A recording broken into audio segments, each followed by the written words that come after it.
So where else to start but with the classics? So classics is a bit of a loose definition. I've got everything from One Flew Over the Cuckoo's Nest to Euripides plays, so there's a pretty wide berth here, but these are all things that are deemed sort of, the great works of literature. The kind of things that Mark Twain once said, everyone wants to have read, but no one wants to actually read. So some of them range from, pretty dense, like Nietzsche here, which, by the way, Nietzsche, not Nietzsche, I don't know where that came from, through to H.G. Wells. So some of his stuff I've put in sci-fi, some of it's in classics, it's a bit all over the place. Paradise Lost is probably one of my favourite works of all time, definitely my favourite novel-length poem of all time. It still holds up today. Once you get into the language, it's really breathtaking. It's also where a lot of our myths about the Bible come from. Things that people think are in there, like the snake that gives them the apple actually being Satan. That comes from here. There's also, I've got things like collections of poetry, essays of Orwell. That's the essays there, that's actually 1984. Epic of Gilgamesh, which is the oldest book ever written, the oldest story ever written that we know of, Ulysses, and I even have, just like in the episode of Black Books, the Ulysses Guide. War and Peace by Tolstoy, which you check out how thick that is, and no, I haven't actually read the whole thing. Moby Dick, which is honestly probably my favourite book of all time. If I had to pick one, it might be this one. Just everything about it is so readable and so fascinating. Something as horrible and honestly disinteresting to me as whaling is just so fascinating in the way that he writes about it. More classics, Virgil, Voltaire, and I've got all four of them, but I've only got two here because someone's borrowed the other two. Two of the Sea of Fertility tetralogy by Mishima, who, quite honestly, is probably the greatest writer of the 20th century, and as probably this cycle of books, probably his masterwork. Still more classics. So there's a huge range of things here, again, including Cervantes, which many people will tell you is the first format novel, which is not true because The Tale of Genji predates it by quite a while. And unlike War and Peace, I have read this one, though not all in one sitting or at all in the right order, and it was a long time ago. Everything from ranging from that down to novellas, a lot of the classic ones people study in school, Ibsen, Dante, that's another one where we get a lot of our myths about the structure of hell from. Beowulf, probably the oldest English story. Scarlet Pimpernel, which was the direct inspiration for Zorro and Batman, and began the entire masked hero genre, which became superheroes, and of course written by the Baroness Orczy, a woman. 1001 Nights, Tess of the D'Urbervilles, which, as we all know, weirdly inspired 50 Shades of Grey, because apparently she didn't understand that this is actually a book all about abusive women. She somehow thought that it was a romance. To Kill a Mockingbird, obviously. Clockwork Orange. Now, I've actually got a couple of different copies of that. You'll see another one at some point soon, because I actually wrote an enormous length essay about that when I did International Baccalaureate. So, some Hemingway there. So, oh, the stack's about to fall over, I'm just going to move it. So you'll see, oh, there it is, another copy of it. One of them, I think it's the other one, is covered in my notes. Brecht. I have got a section on theatre, but... Oh, Little Prince. Probably, again, one of my favourite all-time books. It's a deeply beloved story for very good reasons. I haven't seen the new film yet, but I like the look of it.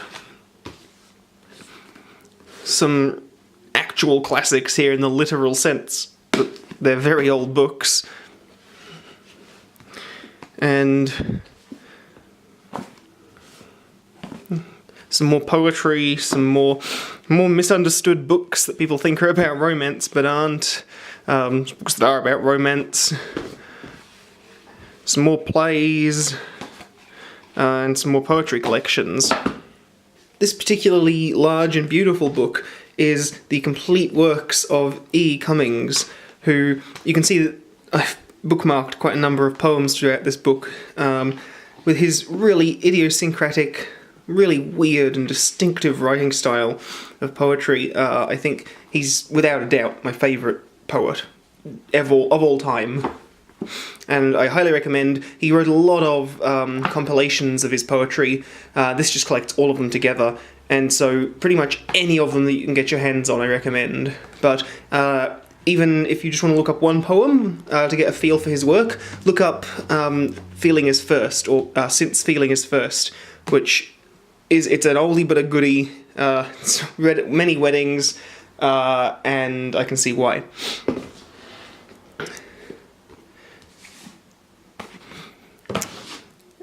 And finally, these tomes, printed in that super thin paper that's normally reserved for Bibles, is the complete works of William Shakespeare, down into just a book that small.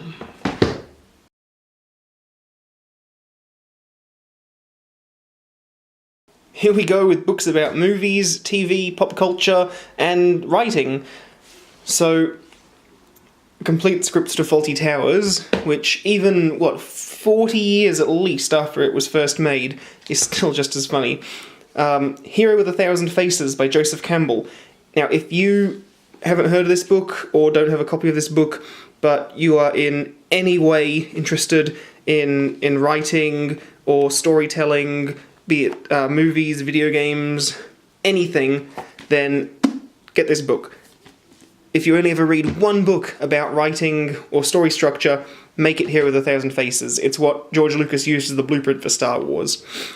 Now, this is a bit of an odd book for me to have in my collection, you might think, but it's actually extremely useful for anyone that's a writer, because have at least one book of names lying around near where you write, because at some point you are going to need to grab a name quickly for some side character or background character, and you don't want to just be struggling to attach some name or give them some ridiculous stand-in which throws you off while you're trying to write. So grab one of these bad boys, keep it next to your desk, flip it open to a random page and grab something that kind of works. See, this one has got, this page is a bad example, but it's got explanations of what all the different names mean or where they came from, so you can even put some symbolism in there really quickly. This is the 1001 Movies You Must See Before You Die, which I'm not a huge fan of, but it's okay. They release a new edition, I think, every year. It's okay if you want just a list of movie recommendations, because a lot of the films in there are really good. And actually, I said I wasn't a fan of it, but I think as an internet list, I think it would work better, because you can't expect people to buy a new giant book like this every single year, but it really does just contain 1001 movies that are, culturally significant or have had an impact on the history of cinema, things that really are worth watching, worth checking out. Last Starfighter.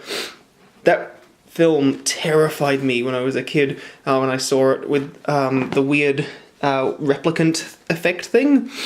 I don't know what it was called, but yeah, absolutely terrified me. Probably more than Blair Witch Project did. I actually like this dossier book a lot better than the film. The film, you can kind of argue as to whether it's any good or not, but the dossier definitely tells the whole story in a much better and creepy way.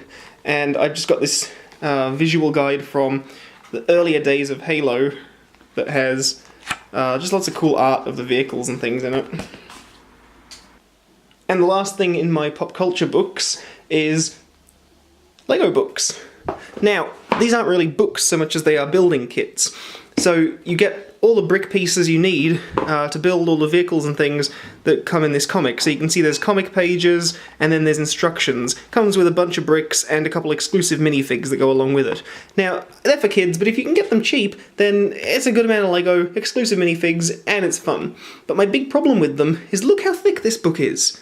That's huge. And the thing is, this is the only part I actually want. This contained the bricks. Now, I don't want to keep that part because I'm just going to put the bricks in with my actual Lego bricks, but it's forcing me to take up that much space on my shelf. The newer ones have kind of gotten around this problem, because you just slide the whole thing out of this big, thick case, and then you've got the individual parts. You've got the thing that the Lego goes into. Oh, there's my dog. And you've got the actual book part. So now I can just hold on to this, and this goes either in storage or the bin.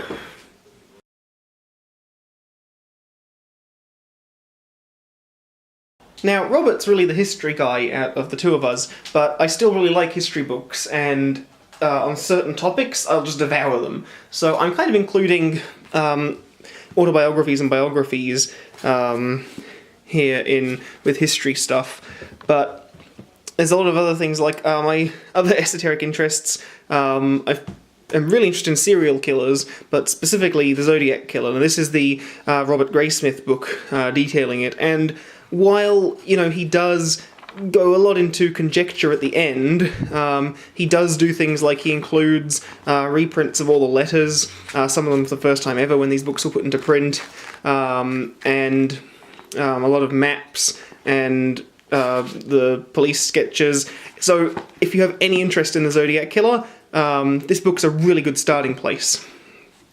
There's also a bunch of books about Japan and China, so that's another thing. I inherited a bunch of these from Robert, actually, when he moved overseas and didn't want to take a whole bunch of books with him. But again, really interesting if you have any interest in those countries. And my other huge interest is in American history, but especially the presidents. So this book is all about how, even though they're regarded as, you know, old fogies that, you know, support the establishment today, the founding fathers were actually extremely radical and revolutionary. I mean, they had to be to found America, even by today's standards in a lot of ways. This is about the Enlightenment and Ben Franklin, and I've got this fantastic photo book, which is all about the American Civil War. So there's lots of amazing photographs in here, along with large amounts of text that explain them. Mainly pictures of pictures, but I'm trying to get to a point where, there we go, things like earlier drafts of the American flag and earlier versions of it. I've also got a fantastic biography of James K. Polk, who I think is probably one of the most interesting presidents, but it's on my nightstand right now because I'm reading it. If you're a fan of board games, I recommend picking up The Monopolists by Mary Pylon, where she talks about the actual secret creation behind the board game Monopoly, which is really interesting, and I encourage you to look it up if you haven't seen it already. And this, The Last Lecture by Randy Pausch, is a book that you really need to read rather than have it told to you. It's not a long book, and it's a sort of autobiography. When people talk about books, when they say, oh, this book changed my life, they're usually just exaggerating because they want you to read the book, but I'm not. When I say that about Randy Pausch's The Last Lecture, not about David Boone's autobiography.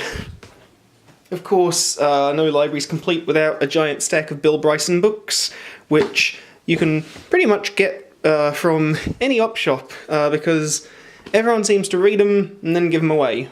Which, you know, is kind of nice when you think about it. Robert got me this one on Shakespeare for Christmas, back whenever it first came out.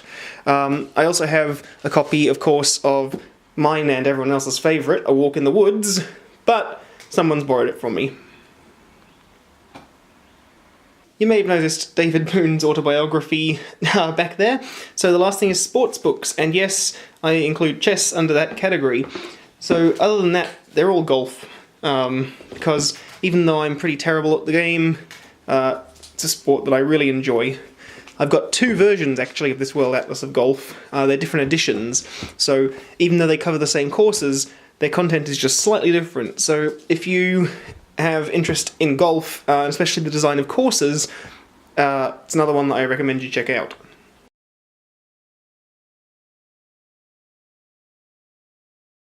Now, to really round out my broad range of esoteric interests is books on religion. So, without trying to make any kind of religious statement, personally or in general, I've got a couple of Bishop Spong books. This is the only one I've got on me at the moment because people have borrowed the others, which I highly recommend. If you are a religious person, I recommend those over things like this, which are commentaries on the Gospels, which, you know, are often kind of ahistorical. That's the Revised Standard Version, which is my preferred one. And that's the Quran, which, you know, honestly, with things the way they are in the world today, I think everyone should sit down and read both the Quran and the Bible. I think it would lead to a lot of increased understanding and sort out just so many mixed up things that people seem to think are in there that really aren't. Although, if I had to recommend one book above all else, if you want to know anything about Christianity, is this, Zealot by Reza Aslan. The other one I'd recommend is How Jesus Became God by Bart D. Ehrman, which I do have a copy of, but again, someone's borrowed it from me at the moment. But it's all about the search for the historical Jesus, and it's really thorough. He cites all of his research, and it's all based in facts and in historically tenable information, and he explains the process as well. So honestly, I recommend, if you believe in God or if you're just interested in the topic, definitely one to check out.